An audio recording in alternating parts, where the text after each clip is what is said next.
பாரதிய மஸ்தூர் சங்கம் சார்பில் 9 அம்ச கோரிக்கைகளை வலியுறுத்தி நாடு தழுவிய அளவில் ஆர்ப்பாட்டம் நடைபெற்றது. புதிய தொழிலாளர் சட்ட தொகுப்புகளில் அவசியமான திருத்தங்களை மேற்கொள்ள வேண்டும் என்பது உள்ளிட்ட முக்கிய கோரிக்கைகள் இந்த ஆர்ப்பாட்டத்தில் முன்வைக்கப்பட்டன. இதன் ஒரு பகுதியாக சென்னை புரசைவாக்கம் வெள்ளாளத் தெருவில் கண்டன கூட்டம் நடைபெற்றது. நிகழ்விற்கு PMS சென்னை மாவட்ட தலைவர் ஷர்மிளா தலைமை தாங்கினார். மாவட்ட பொருளாளர் B தேவராஜ் முன்னிலை வகிக்க மாவட்ட செயல் தலைவர் கேசவலு வரவேற்புரை ஆற்றினார். தொடர்ந்து நடைபெற்ற கூட்டத்தில் மாநில துணைத் தலைவர் வழக்கறிஞர் GP சரவணன் சிறப்புரையாற்றினார். தொழிலாளர்களின் முக்கிய கோரிக்கைகளை மத்திய அரசு உடனடியாக நிறைவேற்ற வேண்டும் என்பதை வலியுறுத்தி மாநில அரசுத்துறை பொறுப்பாளர் சீனிவாசன் மற்றும் ICF சுந்தர் ஆகியோர் உரையாற்றினர். நிகழ்வின் நிறைவாக சென்னை மாவட்ட செயலாளர் மணிகண்டன் நன்றியுரை கூறினார். பெட்ரோல் கேஸ் இந்த பெட்ரோல் கேஸ் என்னாச்சு? பெட்ரோல் கேஸ் விலை ஏற்றுறாங்க. என்னைக்காவது இந்த பெட்ரோல் விலையோ கேஸ் விலையோ ஏறிச்சு ஆட்டோ மீட்டரை திருப்புறோம், ஆட்டோங்களுக்கு இனிமேல் இந்த சார்ஜ் அப்படின்னு கூட்டி வச்சு பேசுறாங்களா? 100 நாள் சாதனைகளை பற்றி பேசிக் கொண்டிருக்காங்க.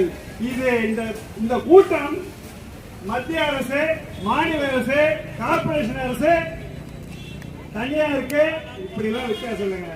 எல்லாருக்கும் மனுஷன் தான் வேலை செய்யலாம், எல்லாருக்கும் சோறு தான் வேணும், எல்லார் வீட்டுடைய கடமையும் பண்ணி ஆகணும்.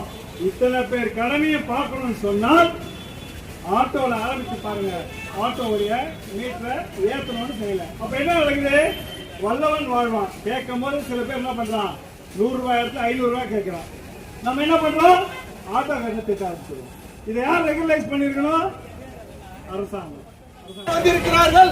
நம்முடைய பாரதிய மஸ்தூர் சங்கத்தினுடைய அகில பாரத பொறுப்பாளர் அவர்களை அனைவரின் சார்பாக, இங்கு கூடியிருக்கும் அனைவரின் சார்பாக வருக வருக என வரவேற்கின்றேன். தொழிலாளர் சகோதர சகோதரிகளே, சென்ற வருடம் ஜூலை மாதம் மத்திய அரசாங்கம் புதிய தொழிலாளர் சட்டங்களை, தொகுப்புகளை வெளியிட்டது.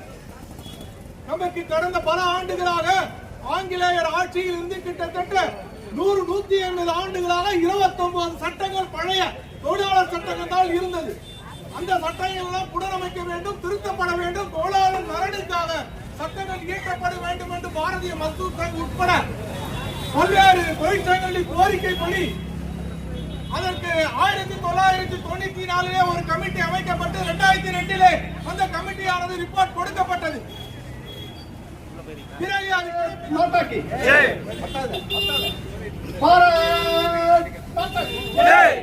வாழிய வாழிய வாழியவே, வாழிய வாழிய வாழியவே, BMS வாழியவே, BMS வாழியவே, BMS வாழியவே, BMS வாழியவே.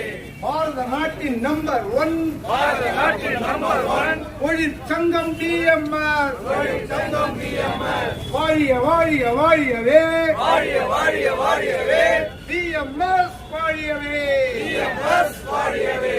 ஆர்ப்பாட்டம் ஆர்ப்பாட்டம் ஆர்ப்பாட்டம் ஆர்ப்பாட்டம், BMS இன் ஆர்ப்பாட்டம், BMS இன் ஆர்ப்பாட்டம். நாடு தழுவிய ஆர்ப்பாட்டம், நாடு தழுவிய ஆர்ப்பாட்டம், நாடு முழுவதும் ஆர்ப்பாட்டம், நாடு முழுவதும் ஆர்ப்பாட்டம். தொழிலாளர் நலனுக்காக, தொழிலாளர் நலனுக்காக BMS இன் ஆர்ப்பாட்டம், BMS இன் ஆர்ப்பாட்டம்.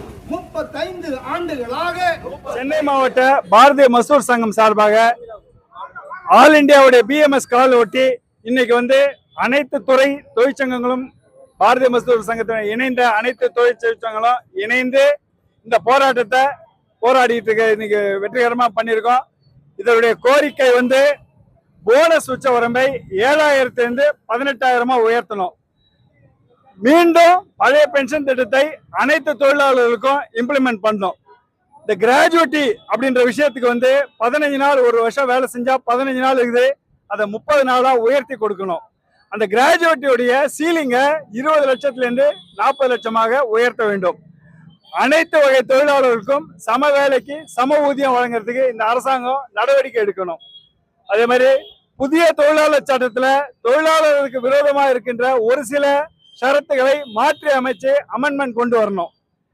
அங்கன்வாடி, ஆஷா, நம்ம ஊர்ல இருக்க டாஸ்மார்க், இந்த அம்மா உணவகத்துடைய தொழிலாளர்கள் இவங்க அத்தனை பேருக்கும் தொகுப்பூதியம் என்ற பேர்ல ஒரு மிக மிக குறைவான ஒரு சம்பளம் கொடுக்கப்படுது. அந்த பணத்தை வந்து உயர்த்தி இன்றைய விலைவாசிக்கு ஏற்ற மாதிரி அதை உயர்த்தி கொடுக்கணும். இபிஎஃப், இஎஸ்ஐசி இது இந்த உச்சவரம்பெல்லாம் இல்லாம அனைத்து தொழிலாளருக்கும் கிடைக்கிறதுக்கு வழிவகை செய்யணும். குறைஞ்சபட்ச பென்ஷனை 50 ரூபாய், 100 ரூபாய், 200 ரூபான்னு வாங்கி இந்த இடத்துல 1000 ரூபாய் உயர்த்தி கொடுத்தது இந்த மத்திய அரசாங்கம் தான். ஆனால் அது உயர்த்தி கொடுத்து 10 வருஷம் ஆயிடுச்சு. இன்றைக்கு 1000 ரூபாய் என்பது உணவுக்கோ மற்ற விஷயங்களுக்கோ போதாது என்பதால் அதனை அந்த பென்ஷனர்களுக்கு 7500 ரூபாவாக உயர்த்தி கொடுக்கணும்னு கேட்டுக்கிறோம். நேஷனலைஸ் பேங்க்ல எல்லாருக்கும் 5 நாள் வேலை அந்த முறையை வந்து அமல்படுத்த வேண்டும் என்று கேட்டுக்கொள்கின்றோம். ஊபர், ஓலா போன்ற நிறுவனங்கள் இருப்பதனால ஆட்டோ தொழிலாளர்கள் மற்ற ஆட்டோ அனைவருக்கும் பெட்ரோல் விலை ஏற்றுவதற்கு ஏற்ற மாதிரி அவங்களுடைய மீட்டர் கட்டணத்தை மாற்றி அமைக்க வேண்டும் என்று கேட்டுக்கொள்கின்றோம். நாங்க சொல்றது மத்திய அரசு, மாநில அரசு, கார்பரேஷனு, தனியார் இந்த வித்தியாசங்கள்லாம் சொல்ல சார். அனைவருக்கும் ஓபிஎஸ் தான் கேட்கிறோம். இந்த ஃபண்ட் விஷயத்தை பொறுத்தவரையிலும் மத்திய அரசாங்கம் இன்னைக்கு வந்து ஏற்கனவே கொடுத்தது போல சம்பளத்துல கடைசி வருஷம் 12 மாசத்துல ஆவரேஜா 50% தரேன்னு சொல்றாங்க. அதுக்கு ஃபண்ட் இருக்கணும் போது மீதி விஷயங்களை கரெக்ட் பண்ணுவதற்கு ஏன் மனம் இருந்தால் போதும், நிச்சயமாக இந்த அரசாங்கம் செய்யும்.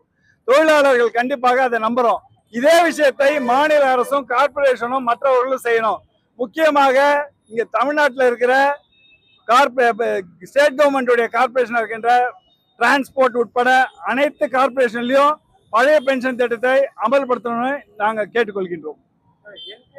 ஃபர்ஸ்ட் டயர் இருந்தானே, செகண்ட் டயர் இருந்தானே, அப்புறம் தேர்ட் டயர் கூட எங்களுக்கு அது பிரச்சனை இல்லை.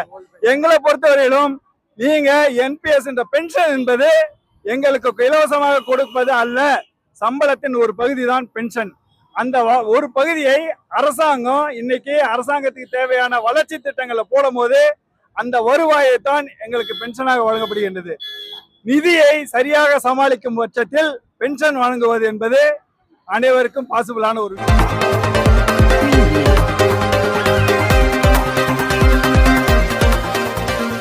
Flash News Tamil.